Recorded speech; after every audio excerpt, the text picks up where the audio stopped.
Hey guys.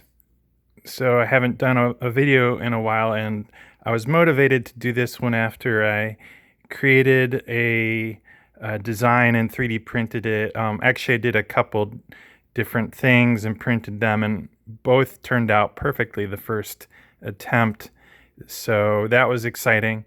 But if you look at the screen, you see that it's basically about these windshield mounts that I had created a while back. The design was provided by a company called Comma to hang a device on the windshield, and I basically took their black mount, windshield mount, and made a clear version. The thing that was frustrating was a month or two after they introduced this, they changed the design because they used injection molding instead of 3D printing. So I got a hold of one of their injection molded mounts, and the size was quite a bit different. And I found out the hard way when I shipped some of these to some customers, and then I found out, oh, they changed the specification. So I had just sent some customers a while back some tests, and the tests were still a little bit off. And so I had one person send me their mount, and then what I did was I designed a little filler thing that would fit. That's actually a sort of representative of the mount that belongs to the device. So that will fit into this, which is a new mount design that I created. And whereas the old one that I had sent to some people was like this. Now this looks nice, and it's kind of complicated. It's got the curves and all that, but this design is it's mostly based on a design that the other company had made, and I just did some tweaks. I filled in a hole that was here, and I chopped this off.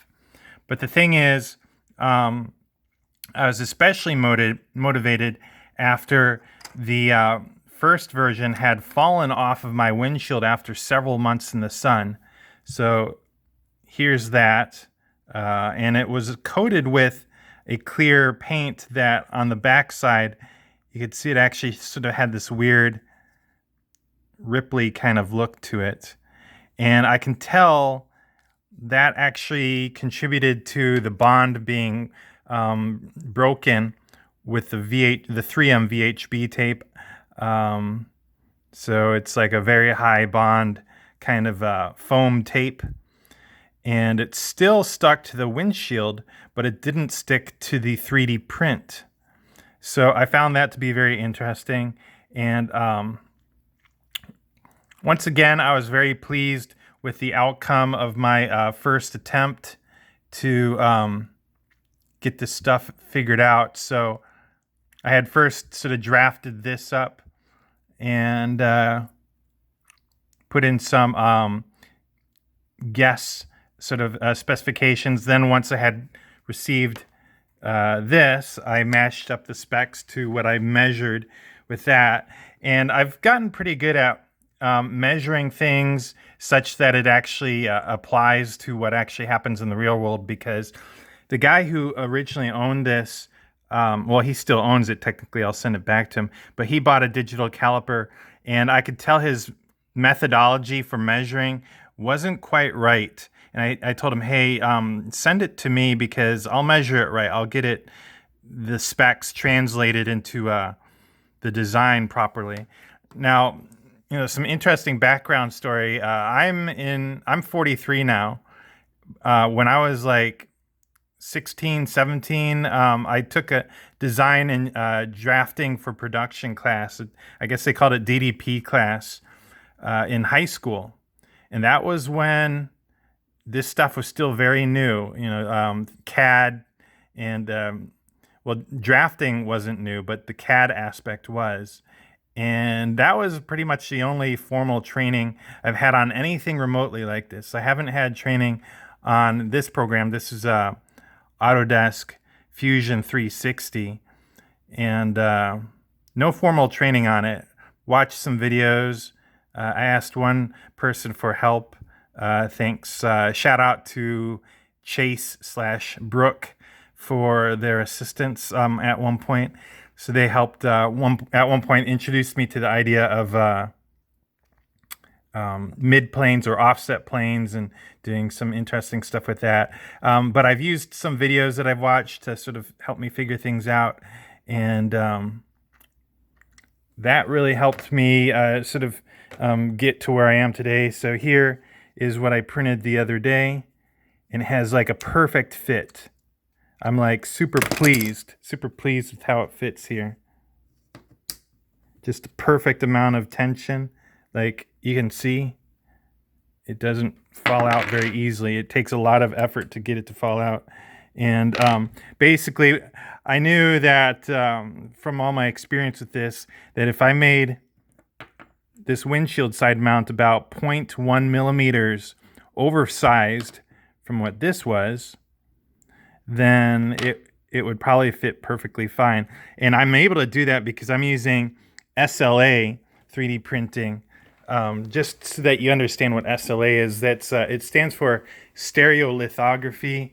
I forget what the A is for, but the 3D printer, it doesn't use stupid filament deposition or anything like that. This one uses ink, or not ink, but resin that's in this little vat, and that is getting dunked by this plate.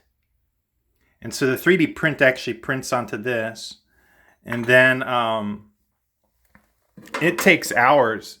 It takes several hours for this to work, but basically every time it gets dunked in, it goes down and then it hovers over a screen, and this screen underneath it, it's got like this is a 4K resolution monitor that it's got under here, and it flashes an image on it, and it uses it's called like masking, so mSLA, so masking stereolithography, and the mask blocks the UV light that's being projected from the bottom, and so anything that is unmasked gets solidified.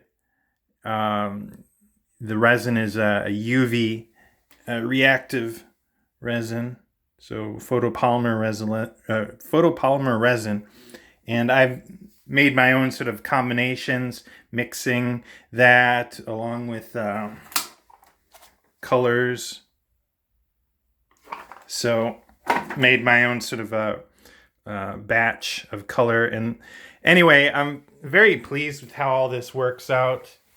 And so now that I've verified that this little combination of things fits here, and this is also to help me verify that it would fit perfectly in this. So I can see with my own eyes and feel with my own hands how it fits in this and how it fits in this, and I'm very pleased with it. So the next phase will be to print this in clear translucent to resin, and this has a higher surface area. I designed this to be simpler, have a higher surface area, and to be stronger than this design here. So it might not be as pretty, but it's pretty to me, I guess. That's like how a father thinks of his children, I suppose. So I'm juggling a lot of projects, and this is just one of them. So thanks for watching. Bye.